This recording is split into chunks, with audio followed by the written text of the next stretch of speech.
Bon, c'est clairement compliqué dans cette maison d'avoir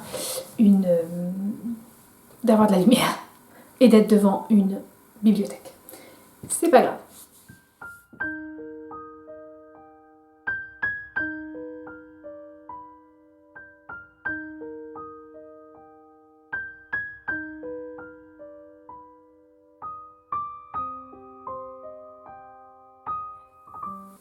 Bonjour, je suis Anne, Aniva sur Ravelry et Instagram, et je vous présente ici les différentes lectures que j'ai pu faire au mois d'octobre. On est déjà mi-novembre.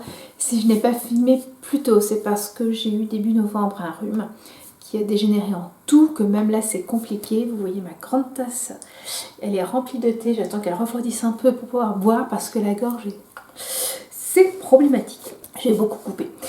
Bon, ça vous le verrez pas, mais je vais beaucoup couper. J'ai pas mal lu en octobre. Oui, on peut même dire que j'ai beaucoup lu en octobre. Non, j'allais dire mon manque. Non, bref. Et j'ai 4 livres que je n'ai pas aimé, voire même pour un que je n'ai pas fini, ce qui est très rare pour moi. Ce livre que je n'ai pas fini, c'est La promesse de l'aube de Robin Garry. Je devais le lire, j'avais prévu de le lire dans le cadre de l'empoche classique. C'était le livre d'octobre. Et après avoir en lu un tiers, j'ai dit que c'était bon. Je n'accrochais absolument pas. Robin Garry raconte son enfance. Moi, je me suis arrêtée à peu près au moment où il rentre dans l'adolescence. Mais on voit que ça va aller assez loin. Donc son enfance entre Pologne et France, avec une mère extrêmement aimante, qui attend de grandes choses pour son fils, mais qui est prête aussi à tout pour lui. Et j'ai pas aimé. Il y avait un petit côté, c'est tout à fait normal que ma mère se scène même si c'est normal, c'était présenté de telle façon. Il n'y avait aucun... j'arriverai pas à dire, mais j'ai pas aimé du tout. Il y a la fin du chapitre 10 ou 11, je sais plus, qui est extrêmement malaisant, j'ai trouvé. Bref. Je me suis accrochée, je n'avais pas de plaisir à lire, j'avais pas envie de le reprendre. Au bout d'un tiers du livre, je me suis dit, allez, laisse tomber, ne le finis pas.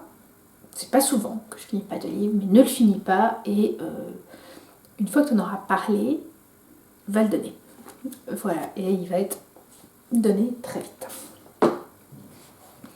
Autre livre, alors lui par contre je l'ai fini, je me suis forcée à le lire parce qu'il y en avait un autre derrière. Donc autre livre auquel j'ai du mal, c'est aussi un livre de l'empoche classique, c'était celui de septembre. Il s'agit de L'amant de Lady Chatterley de Lawrence, de D.H. Lawrence. On va suivre Constance, qui est Lady Chatterley. Elle a eu une éducation assez libre et a épousé Lord Chatterley pendant la Première Guerre mondiale. Après une courte lune de miel, il est reparti au front, a été grièvement blessé puisqu'il est devenu paraplégique. Bon. Et donc, la jeune Constance se retrouve... épouse d'un infirme et se retrouve, et puis pas vraiment plus reconnue par son mari, pas plus que ça. Elle va avoir un premier amant sans que son mari le sache, et puis à un moment son mari va commencer à la pousser à prendre un amant pour qu'elle ait un enfant, pour garder le nom.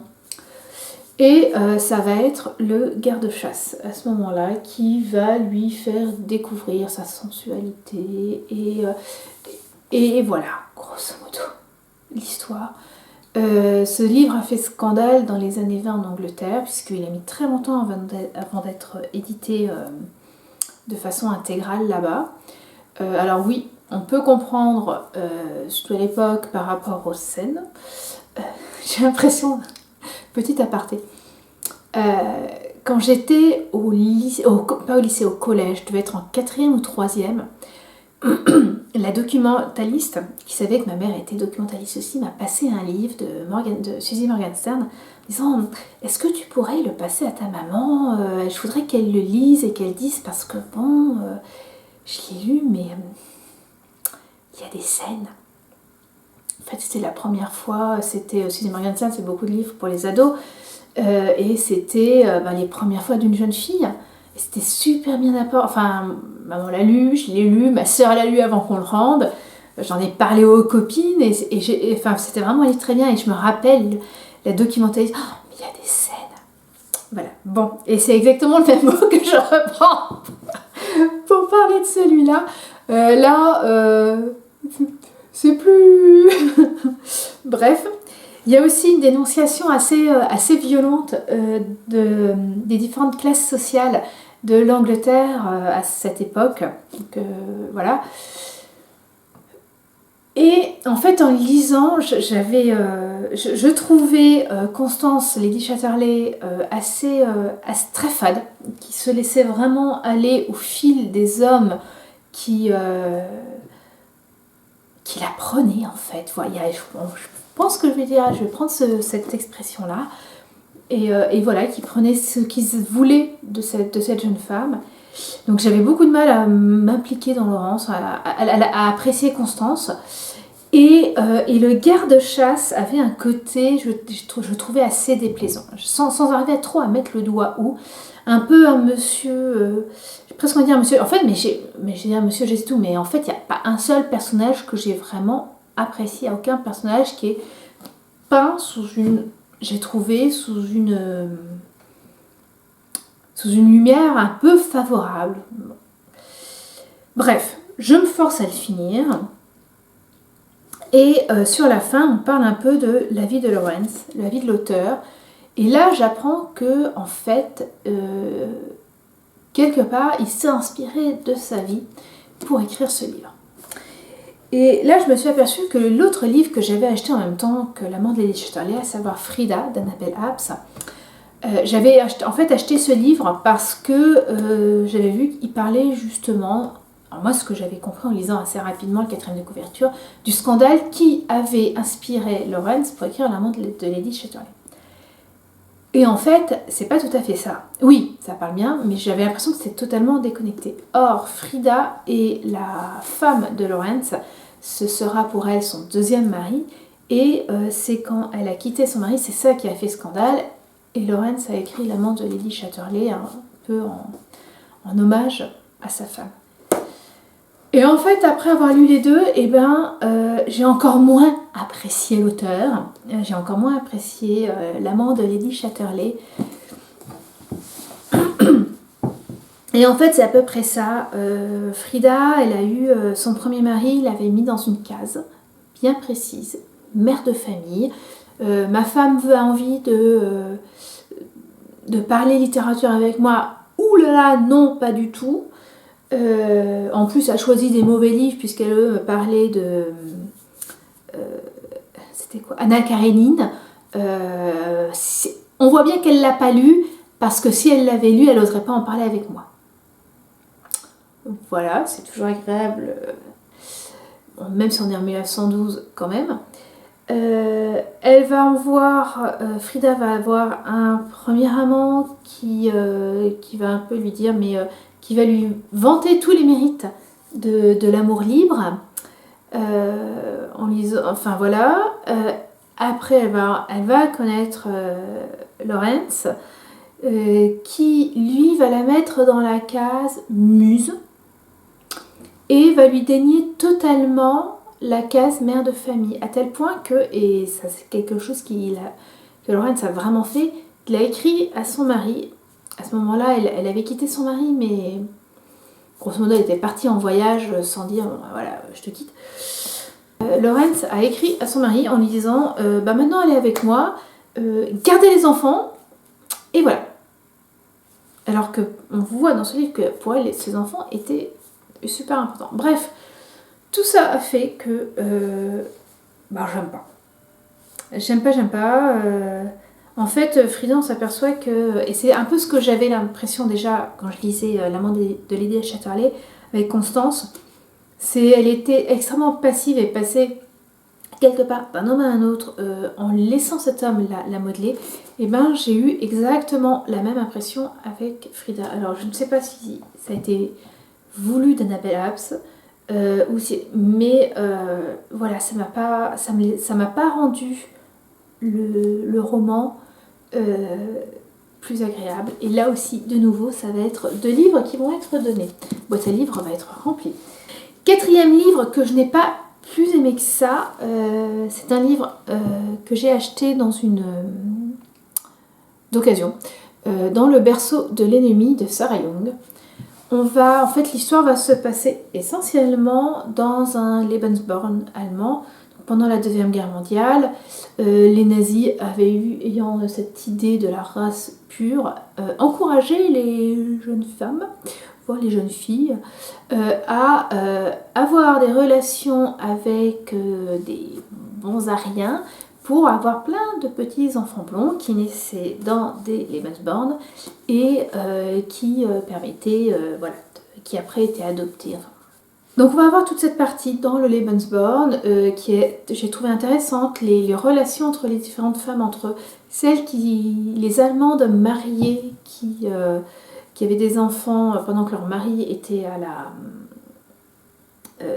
était au front et qui se sentaient totalement supérieures par rapport aux jeunes filles qui le faisaient alors qu'elles n'étaient pas mariées. Les jeunes Allemandes qui, elles, se sentaient bien plus sur l'échelle sociale haute que les jeunes filles étrangères qui le faisaient. Voilà, donc ambiance sympa, quoi. Les problèmes, il fallait vraiment que les enfants soient blonds, soient parfaits, etc. Bon, ça c'est la partie. Et à côté de ça, rien que ça, c'était intéressant. L'idée était intéressante. Mais il y a 2 histoires qui se mettent dessus et qui... alors déjà la première, qui explique pourquoi la jeune femme va dans un Lebensborn qui est totalement tiré par les cheveux, et quant à la deuxième, c'est encore pire. Voilà. C'est encore pire à mon sens. C'était bien écrit, il y avait tout pour passer un bon moment, à part ces 2 histoires à côté. Et je ne parle même pas de la 4e de couverture qui vous raconte quasiment un tiers du livre avant d'y être, et en plus qui raconte même. J'ai trouvé, alors je sais que j'avais entendu ça dans un des vlogs ou vidéos sur les lectures que j'ai pu voir ces derniers temps sur YouTube. Quelqu'un qui disait que voilà, elle avait un problème avec les 4e de couverture. Là, il disait des trucs qui apparaissaient quasiment au milieu du livre. Et c'est vrai qu'en y réfléchissant, je suis assez d'accord. Voilà, là c'est la même chose. Au bout d'un tiers du livre, on dit ah bah ça y est, tiens, on arrive enfin dans le Lebensborn, alors que sur la 4e de couverture, ça arrive assez vite. C'est pas grave, je l'ai lu en une soirée, j'ai passé un pas trop mauvais moment, mais clairement, c'est aussi un livre qui va être donné. Bon, et là-dessus, on va quand même attaquer les livres qui m'ont plu. Hein, je pense que c'est aussi important de parler des livres qui ont vraiment, vraiment plu. Premier livre que j'ai lu, c'est Là où tu iras, j'irai de Marie Vareille. J'avais acheté le livre aux Aliénales. Il est même dédicacé. Et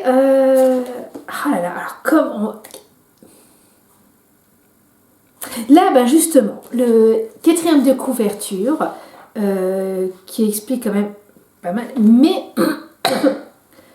qui explique juste bien, qui nous lance dans le bon endroit sans trop nous en dire.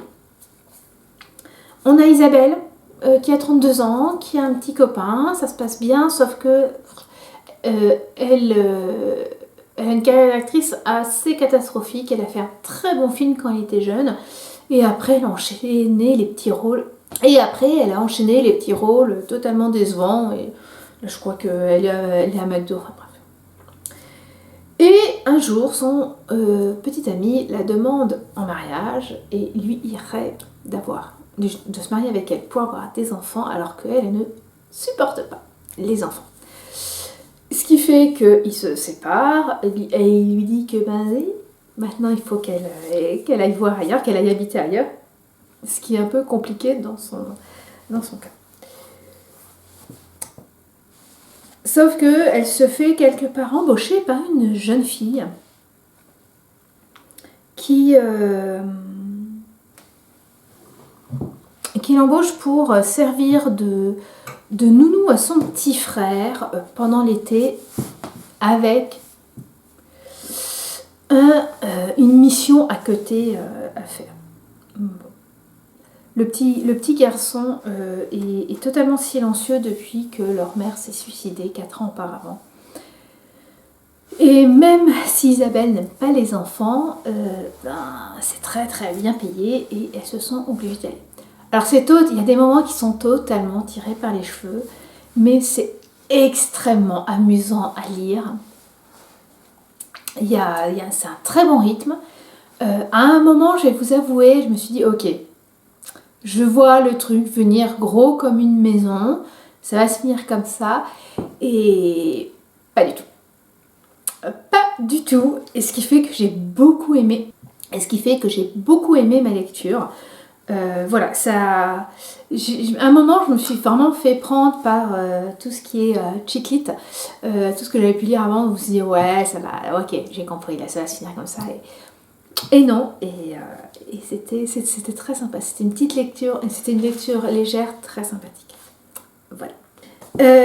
Alors, je vous les présente pas dans l'ordre. Je vais vous avouer dans mon ordre de lecture. J'ai lu également Le Chant d'Achille de Madeline Miller. De Madeline Miller, j'avais lu l'année dernière Circé, je l'avais lu en anglais. Ça avait été un coup de cœur. Enfin, ce livre, j'avais beaucoup aimé la réécriture du mythe de Circé, et pas que du mythe de Circé d'ailleurs. C'est un très bon livre pour réviser sa mythologie grecque. Et j'avais trouvé qu'il y avait des réflexions sur la place qu'une femme peut prendre. Enfin, j'avais beaucoup, beaucoup aimé ce livre. Et Le Chant d'Achille,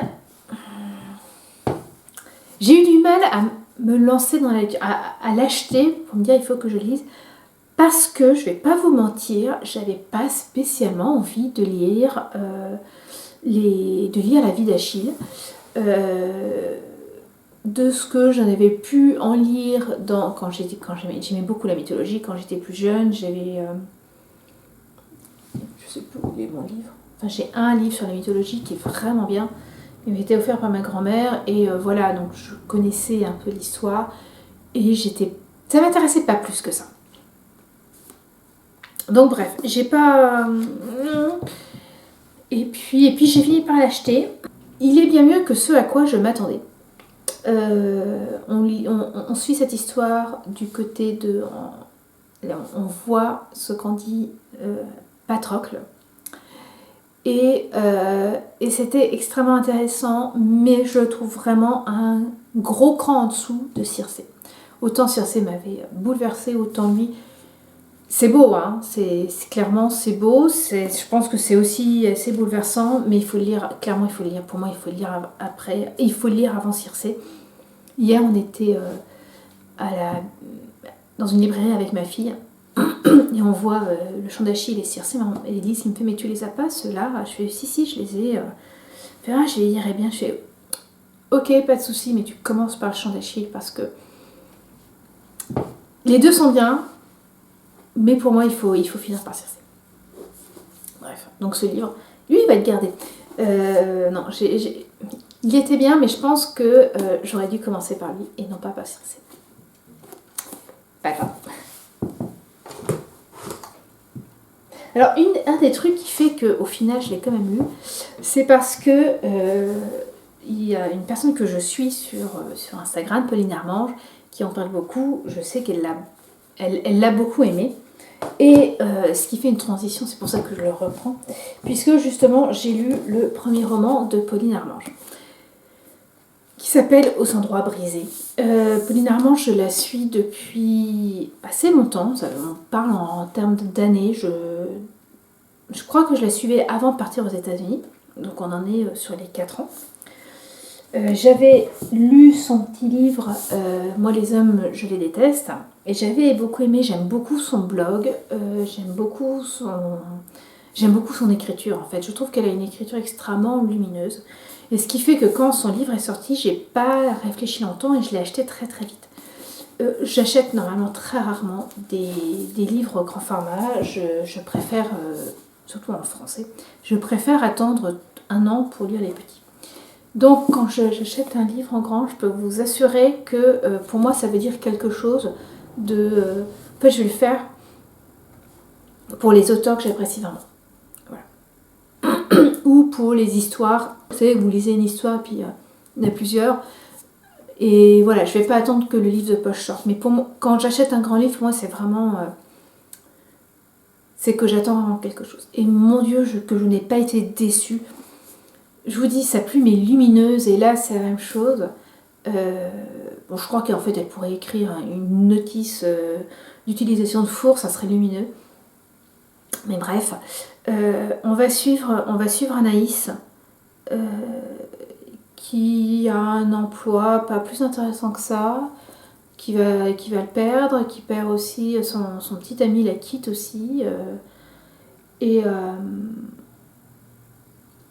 sa relation avec ses parents est pas top.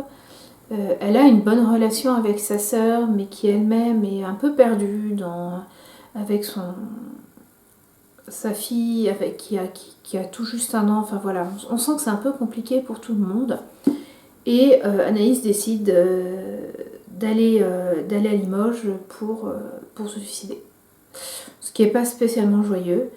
Et puis en fait, elle va faire des rencontres qui va faire que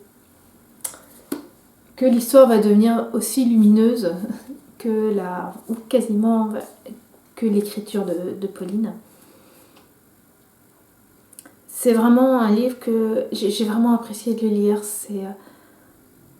J'aurais du mal à vous dire pourquoi. Je pense que l'écriture fait, en tout cas pour moi, pour beaucoup, l'histoire est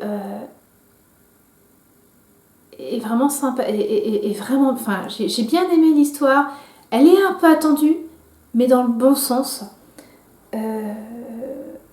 Bref, voilà, j'ai du mal à en parler, et pourtant tu sais que je l'ai aimé. En fait, je m'aperçois, avec cet exercice de parler de mes lectures tous les mois, qu'il m'est bien plus difficile de parler d'un livre que j'ai aimé autrement qu'en disant oh, j'ai adoré, que de dire de livres je ne les ai pas aimés, parce que lui je l'ai beaucoup aimé. Pour vous dire, je vais l'offrir à une amie pour Noël, et en espérant qu'il lui plaira autant que moi. Et voilà, Aux endroits brisés de Pauline Armange. En fait, avec le titre Aux endroits brisés, il y a des fois où j'ai pensé, vous savez, je sais plus comment ça s'appelle, mais cette technique japonaise de recoller de la faïence cassée avec une colle qui contient de l'or, ce qui fait que vous avez un petit bol qui est, par exemple, vous avez un petit bol cassé, vous le recollez comme ça, et on voit qu'il est cassé, mais quelque part la cassure le sublime avec la couleur. Et bien là, c'est un peu la même chose. Ce livre-là, c'est cette façon de se recoller. Le titre m'y fait vraiment penser avec Aux endroits brisés, et de montrer que de se recoller, ça permet aussi d'avoir un peu plus de beauté. Voilà. Je ne sais pas si ce que j'ai dit ça fait beaucoup de sens, mais voilà, je vous le conseille fortement. Bon, ensuite, comme on approchait d'Halloween, j'ai décidé de lire la All Souls Trilogy de Deborah Harkness. Donc, je les ai lus en anglais, je les avais achetés avant de partir. Donc, le premier, c'est A Discovery of Witches. Il est tombé. Shadow of Night et The Book of Life. Tous ces livres ont été traduits en français, si jamais vous voulez les lire. C'est une histoire de sorcières et de vampires, très exactement de sorcières, de vampires et de démons. Donc on suit la jeune Diana, qui est une historienne, qui est aussi une sorcière, mais une sorcière qui n'utilise pas, qui n'est pas très douée en sorcellerie, qui n'a pas envie non plus d'utiliser sa magie. On nous explique assez vite pourquoi. Elle est historienne, elle fait des recherches sur l'alchimie. Et l'histoire commence un beau matin. Elle a demandé à lire plusieurs livres pour son travail, en fait. Je cherche des mots, mais non, c'est pour son travail. Et un livre qui s'appelle Lashmol 782, enfin c'est sa côte, et assez mystérieux. Voilà, puis elle va le rendre. Sauf que d'avoir pu ouvrir ce livre va intéresser d'autres créatures, puisque nous sommes dans un monde où il existe des sorcières, où il existe des vampires, où il existe des démons, qui ne sont pas censés vivre ensemble parce que... être ensemble parce que ça ferait trop d'ombre aux humains. Les humains ça se rendraient compte trop facilement que il y a des sorcières et des vampires, des démons. Mais justement, elle va attirer l'attention d'un vampire, Mathieu de Clermont, qui a 1500 et quelques années. On sent le truc un peu venir, il y a une histoire d'amour. Il y a une recherche sur ce qu'est ce livre, ce qui l'amène, pas ce qui l'amène, les secrets qu'il y a dedans. On en saura plus sur la vie de Diana, sur les parents de Diana, sur plein de choses. C'est très bien écrit. Assez rapidement, il y a un tout petit clin d'œil. Entretien avec un vampire, on parle à un moment de vampire à la Nouvelle-Orléans avec un vampire très blond français qui apparaît. Bon, si vous avez lu Entretien avec un vampire, j'avais bien aimé le clin d'œil. Voilà, j'ai beaucoup aimé cette trilogie. Là aussi, c'est assez léger, c'est bien écrit, il y a de la matière. Et il était vraiment sympa. Et puis quand je l'ai lu, c'était vraiment de saison. Il y a même du voyage dans le temps. Dans le deuxième, ils partent dans les années fin du XVIe siècle. 2 derniers romans que j'ai lus. Non, d'ailleurs, celui-là, c'est pas vraiment un roman. Je l'ai lu justement après Discovery of Witches, enfin après la trilogie. C'est Le complexe de la sorcière d'Isabelle Sorand. Ce n'est pas un roman, c'est pas un essai non plus, c'est une réflexion. Ouais, j'aime bien ça en fait. Ouais, c'est une réflexion. Isabelle Sorand va à un moment avoir une vision, quelque part, d'une jeune femme. Elle sait que c'est une sorcière au moment des grandes chasses de sorcières. Et de là, il va y avoir toute une réflexion de la part d'Isabelle Sorand sur la chasse aux sorcières a fait du mal il y a 5 siècles maintenant, et entre 4 et 6 siècles maintenant, et qu'est-ce que ça nous a laissé dans l'inconscient collectif, dans l'inconscient de chacun. Ça lui permet de raconter un peu son adolescence en disant est-ce qu'il n'y aurait pas un lien avec ça entre sorcières et inquisiteurs, et comment nous on vit encore. On dit parfois que ce qui s'est passé chez nos parents ou chez nos grands-parents dans leur vie peuvent avoir des répercussions sur nos vies à nous. Et là, grosso modo, ce qu'elle dit, c'est et si ça allait encore plus loin. Et donc, on ne s'en rend absolument pas compte, mais et si ça allait beaucoup plus loin. Ça parle aussi de sororité, ça parle d'amitié, ça parle de plein de choses. C'est un petit livre qui se lit très facilement. Non, c'est absolument pas... Faut pas le lire comme un roman, mais c'est un petit livre qui pose pas mal de questions sur notre rapport à pas mal de choses.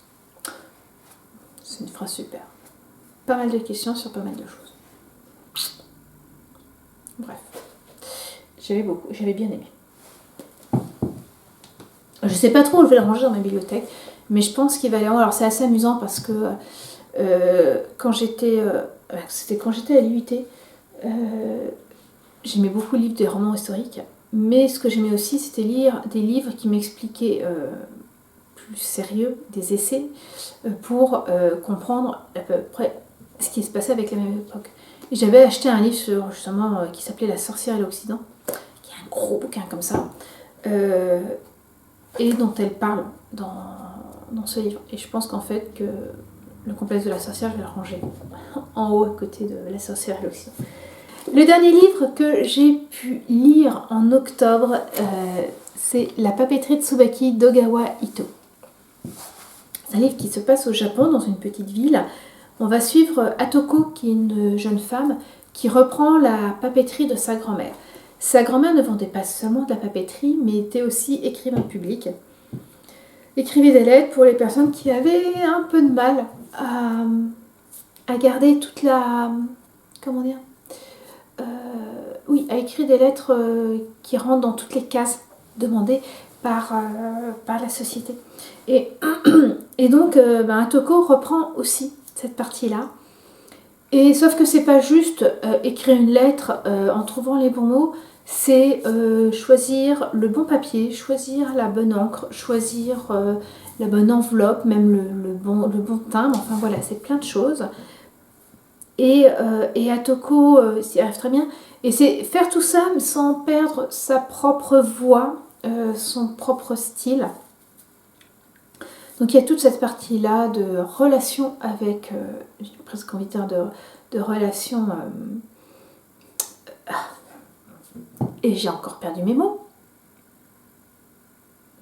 Il y a toute cette partie de relation commerciale, mais il va y avoir aussi la relation d'Atoko avec sa voisine plus âgée, avec d'autres personnes. C'est un roman extrêmement japonais dans le sens où il ne se passe pas beaucoup de choses, mais c'est sur un rythme assez lent. Il y a aussi quelque chose qui est très sympathique, c'est-à-dire qu'on voit les lettres qu'elle a écrites. Alors ça ne nous dit strictement rien puisque c'est en japonais, mais on voit qu'elle l'écrit de façon parfois très différente. Voilà. Vous avez celle-là par exemple, et vous avez celle-là, et elles sont extrêmement différentes. Voilà. C'est très contemplatif comme livre. Très japonais. Pour avoir lu à un moment beaucoup de littérature japonaise, ça rentre assez dans le... Et c'est tout pour les romans, mais par contre, j'ai aussi... ils sont un peu plus loin. quelques BD, quelques romans graphiques. On va même appeler ça plutôt des romans graphiques, parce qu'il y a un peu de tout. Allez, on commence. Je ne savais pas du tout qu'il était sorti le 5e tome des Carnets de l'apothicaire. J'en ai déjà parlé. J'ai parlé des 4 premiers. On continue sur cette jeune fille Mao Mao qui fait des enquêtes dans le palais impérial. Voilà, ça continue dans la lignée des 4 premiers. J'ai un peu moins aimé celui-là. Mais pas assez pour me dire que je n'achèterai pas le 6e. Voilà.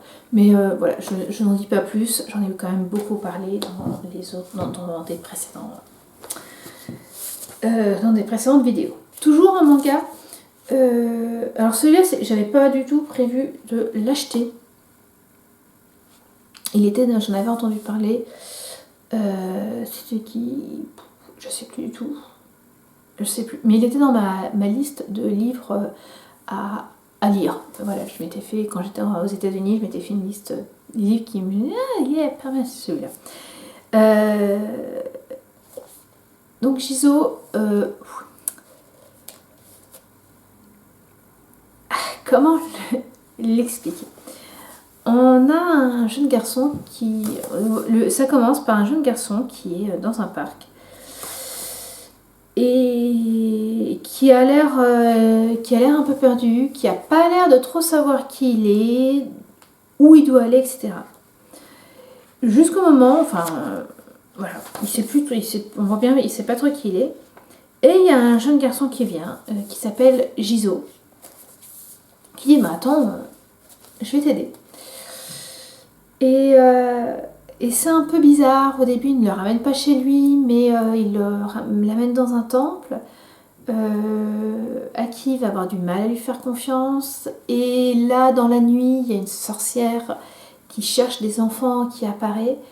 Bref, c'est un conte, assez onirique, pas facile à lire en fait. Au début on se dit oh, ouais, ça va, et puis après c'est un moment où on fait mon petit cœur de maman a du mal, mais il est très beau, il est très sympathique. Ouais.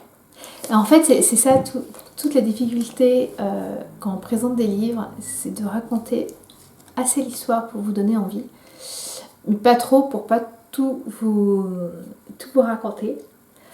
Et je trouve que c'est d'autant plus compliqué avec des mangas qui sont quand même très courts. Le troisième manga que j'ai lu pendant les vacances, en octobre, je suis tombée dessus et je le trouvais... j'ai eu envie de le lire. C'est Le vieil homme et son chat. On est au Japon, on est dans une petite ville sur une île. Et on va suivre un vieil homme et son chat. Il est veuf depuis quelques années. Et quelque part, ils veillent l'un sur l'autre. Les dessins sont superbes. Je pense que c'est de l'aquarelle. C'est très joli, c'est très poétique. Vieil homme est parfois un peu ronchon. On voit qu'il s'apprécie, que le chat et le vieil homme s'apprécient et se lancent aussi des pics. Il y en a plusieurs. Je pense que j'en achèterai de temps en temps. Ensuite, j'ai acheté et lu Mon petit AVC de Margot Turca. Alors Margot, je la suis sur Instagram, je crois quasiment depuis le début de son compte, qui s'appelle Mon petit AVC. Alors on est le 17, non on est le 18 aujourd'hui. On est le 18 aujourd'hui. Hier, en fait il y a 3 ans et un jour, Margot a eu un AVC. Et elle avait une trentaine d'années, 33 ans. Un petit garçon. Et en fait, elle va raconter son histoire. Elle va pas raconter, elle va dessiner son histoire. Elle était professeure d'art plastique.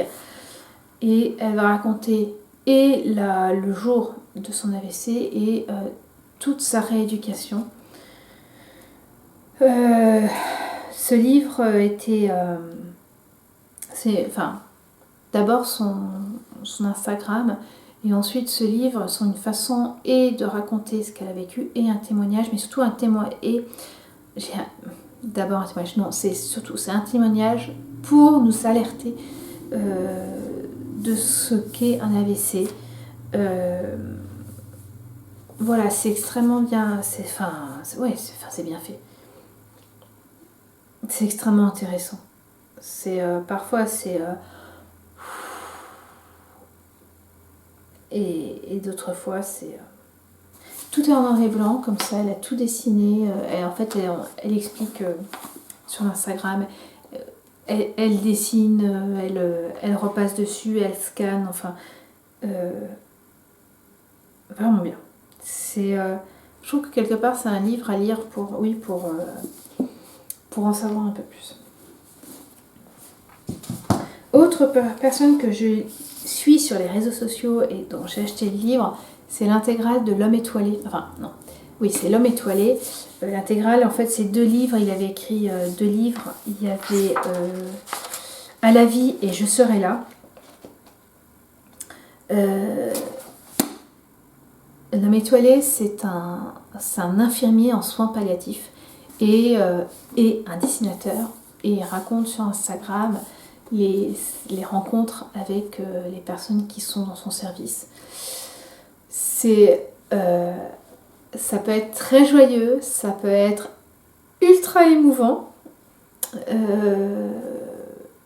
Et ce livre est totalement à l'image de son Instagram. C'est super. D'ailleurs, parfois c'est des histoires. Il y a pas mal d'histoires que je connaissais déjà parce qu'il les avait apprises. Il y en avait aussi des nouvelles. Et voilà, j'aime beaucoup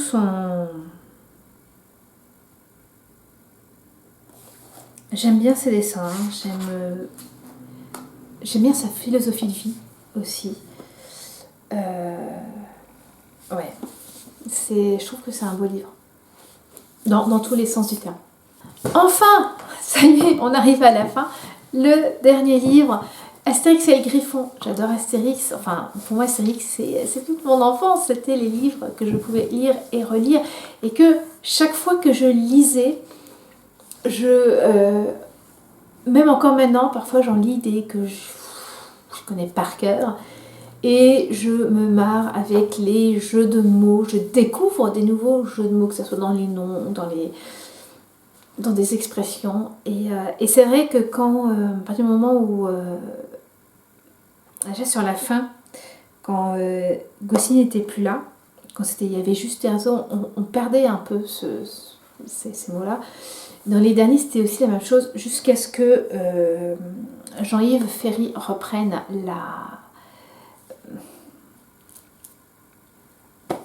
excusez-moi. Jusqu'à ce que Jean-Yves Ferry reprenne la partie scénario. C'était à Sexe chez les Pictes. Et là, de nouveau, je retrouve le plaisir des noms, que ce soit ceux des Romains ou des Gaulois ou de tous. Alors moi, là, quand j'ai lu, voilà, moi c'est en fait surtout sur ça, mon papa l'a lu. Je sais, une autre personne que j'ai vu qui disait oui, bon, alors l'histoire, bof. Mais en fait, je me suis aperçue en le lisant avec leurs réflexions que moi je lisais absolument pas pour l'histoire. Je m'en fiche totalement de ce qui peut arriver. En lui-même, c'est pas ça qui m'amuse, c'est les deux. Ouais, c'est tous les jeux de mots qu'il peut y avoir. Par exemple, dans celui-là, hop, et dans cette case-là, en jaune, il y a écrit « Les guides de sites spécialisés », donc site SCYTHES, qui était un peuple du Moyen-Orient, font aussitôt leur rapport. Cet arrière-pays un peu oublié offre de jolis paysages et un large joueur de randonnée. Le parcours est bien fléché, mais l'accueil laisse un peu à désirer. Et ils vont se marrer avec ces sites-là. Enfin voilà, ils s'amusent avec ces sites-là pendant un moment. Oula, nous ne sommes que des sites de rencontres. J'adore. Voilà, il m'en faut peu. Voilà, je ne boude pas mon plaisir. Et j'ai beaucoup aimé aussi. Enfin voilà, mais j'ai bien aimé. Moi, je ne boude pas mon plaisir. Quelque part, je m'en fiche de l'histoire à partir du moment où j'ai mes jeux de mots et là j'ai été servie. Voilà, et ça termine les livres du mois d'octobre. Alors, on est le 18 novembre, il n'y en aura pas autant en novembre. Hein. Ça... novembre, j'ai eu une chute de lecture et c'est très bien aussi. Voilà, le but c'est pas de lire le plus de livres, c'est de prendre plaisir à ce que je lis, même si parfois on se loupe un peu, mais c'est pas grave, il y en a plein qui m'ont énormément plu. Voilà, et bien écoutez, je vais aller ranger ces livres, et puis on lira l'autre. Allez, au mois prochain, au revoir.